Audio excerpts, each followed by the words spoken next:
नमस्कार। कहानी का नाम है बुद्धिमान साधु। एक बार की बात है, एक साधु जंगल से गुजर रहा था। वहाँ से गुजरते गुजरते वह थक गया और उसे नींद आ गई और एक पेड़ के नीचे लेटकर वो सो गया। जैसे ही उसकी आंख खुली तो उसके सामने एक बहुत बड़ा बाघ खड़ा हुआ था। वह उसे देख के डर गया और वो समझ गया कि आज उसके जीवन का शायद अंतिम दिन है। पर उसने सोचा, मरता क्या ना करता, एक कोशिश कर ली जाए अपने जीवन को बचाने के लिए।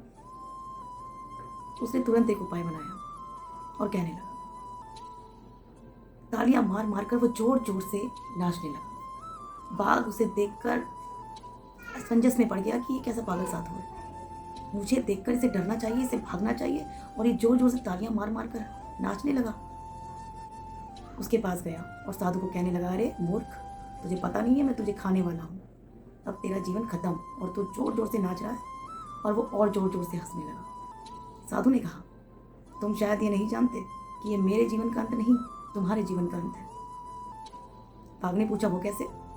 साधु ने कहा, मैं रोज एक शेर खाता हूँ, और वैसे तो मेरी झोली में एक शेर है, लेकिन ये मुझे पर्याप्त नहीं है, और दूसरे शेर की तलाश में ही मैं यहाँ आया था, और तुम तो अपने आप चले आए। अब तो मेरा जीवन और भी मस्त हो जाएगा। मैं खाऊंगा, मजे से नाचूंगा। तुमने मेरी आज की मेहनत खत्म कर दी। शेर ने कहा, क्या पागलों वाली बातें कर रहे हो साधु, तुम मुझे खाओगे? फिर उसने कहा, अच्छा, तुम्हारी झोली में एक और शेर है। शेर ने सोचा, अगर इसकी बात सच है तो इसकी झोली में जरूर शेर होगा। उसने कहा, दिखाओ मुझे वो शेर। साधु ने सोचा, ठीक है, मैं तुम्हें शेर दिखा दूंगा, लेकिन शेर देखने के बाद तुम भागना मत, क्योंकि मैं तुम्हें खाऊंगा। शेर एक बार को तो उसकी बात सुनकर घबरा ही है, लेकिन उसने अपना मन मजबूत करके उसे बोला, तुम मुझे अपनी झोली में शेर दिखाओ, नहीं तो मैं तुम्हें खा जाऊंगा। साधु ने ऐसे ही किया। साधु ने अपनी झोली में रखे हुए शीशे को हल्का सा बाहर निकाला और उसकी तरफ दिखाकर बोला, तो देख लो शेर। शेर ने उसकी झोली में झांका और उसे उसके अंदर एक शेर दिखाई दिया। वो तो वही शेर था जो वो अपने आप को देख रहा था। वो उसे देख के घुर्राया। वो शीशे वाला शेर भी उसे देख के घुर्राया। वो समझ गया कि ये आज मुझे खा ही डालेगा, और वो तुरंत वहां से रफू चक्कर हो गया। इस तरह जीवन तो बच गया साधु का। शेर तो ये देखकर वहां से भाग ही गया था। साधु ने सोचा, अब मुझे भी यहाँ से निकल जाना चाहिए, नहीं तो अगर ये शेर दोबारा आ गया तो इस बार शायद मुझे नहीं छोड़ेगा। वो जैसे ही वहां से चलने लगा, एक लकड़हारा उसके पास आ गया और वो दोनों आपस में बातें करने लगे। साधु ने सारी बात लकड़हारे को बताई। लकड़हारा उसकी बात सुनकर डर गया। शेर ने सारी बात जाकर अपने राजा को बताई। उसका राजा जोर जोर से चिल्लाने लगा और कहने लगा, तू पागल है, तू मूर्ख है, उस साधु ने तेरा बेवकूफ़ बनाया है।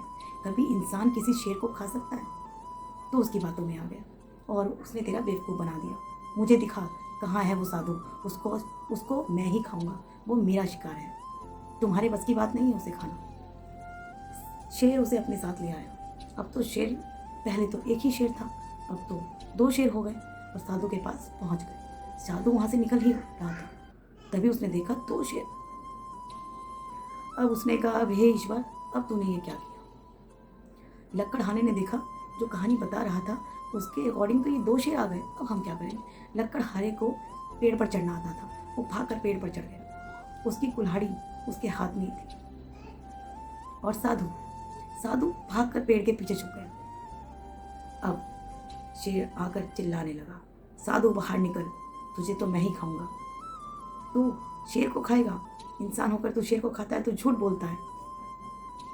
तभी डर से कांपते हुए लकड़हारे की कुल्हाड़ी उसके हाथ से नीचे गिर गई और उस कुल्हाड़ी से एक टहनी भी टूट के नीचे गिर गई। उसने इस धड़ाम से गिरी हुई टहनी की आवाज़ में साधु बोला, लकड़हारे, इस पर वार करो, अब हम इसे नहीं छोड़ेंगे।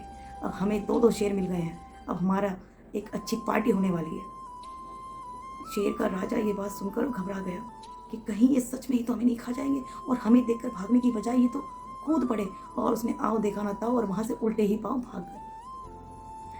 कहानी का सिर्फ एक ही मंत्र है कि कभी भी किसने भी बुरे वक्त में कम से कम उससे लड़ने के लिए एक आखिरी कोशिश जरूर करनी चाहिए। क्या पता आपकी वो एक कोशिश आपका जीवन बचा ले। नमस्कार।